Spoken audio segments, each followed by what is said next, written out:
പിന്നെ നമ്മുടെ ഫാമിലായിരുന്നു ഇവളെ ഞാൻ കൊണ്ടുവന്ന് ആദ്യം വെച്ചിരുന്നത്.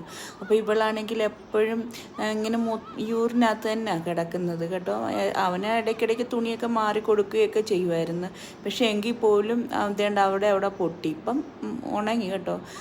അവൻ നല്ലോണം നോക്കും. പക്ഷെ എന്നാലും അവന് വേറെ ജോലിയുണ്ട്. അവൻ്റെ ഭാര്യ വേറെ സ്ഥലത്ത് ജോലി, രാവിലെ പോയാൽ ഹോട്ടലിൽ പോയാൽ വൈകിട്ടേ വരത്തും. അപ്പോൾ അവന് 2 കുട്ടികളുണ്ട്. പിന്നെ നമ്മുടെ വീട്ടിൽ ഫാമിലെ കാര്യങ്ങളുണ്ട്. അത്രയും ഡോഗ്സിന് നോക്കണം, ഭക്ഷണം ഉണ്ടാക്കണം, തൂത്തുവാരണം, അവനും കുട്ടികൾക്ക് ഭക്ഷണം ഉണ്ടാക്കി കൊടുക്കണം.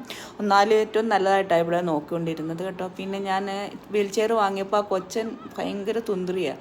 അപ്പം എനിക്കൊരു പേടി അവളെ വെച്ച് വലിക്കുമല്ലോ എന്ന്. അത് തന്നെയല്ല ഇവിടെ ഇങ്ങനെ മുറിവൊക്കെ കണ്ടപ്പം ഞാനിങ്ങനെ വീട്ടിലെടുത്തോണ്ട് വന്നു കേട്ടോ. എടുത്തോണ്ട് വന്ന് ഞാൻ പറഞ്ഞല്ലോ, വീട്ടിൽ ഇങ്ങനെ ഒരു ഷീറ്റൊക്കെ ഇട്ട് പുള്ളിയെ അവിടെ കിടത്തി. ആ മുറിവ് ഇപ്പോൾ ഉണങ്ങി കേട്ടോ. ഞാൻ വേറെ ഒന്നുമല്ല മരുന്ന്, ഞാൻ നമ്മുടെ വീട്ടിൽ തന്നെ ഉണ്ടായ മഞ്ഞൾ പൊടിച്ച പൊടിയാണ് കേട്ടോ വെച്ചത്, ഉണങ്ങി. ഇപ്പം ഞാനെന്തിനാ ഇത് കിടന്ന് കരയുക. അവൾക്ക് ആ ഒരു വശം തിരിഞ്ഞേ കിടക്കാൻ പറ്റത്തുള്ളൂ. ആ വശം മാറ്റി കിടത്തിയാൽ തുടങ്ങും അങ്ങ്.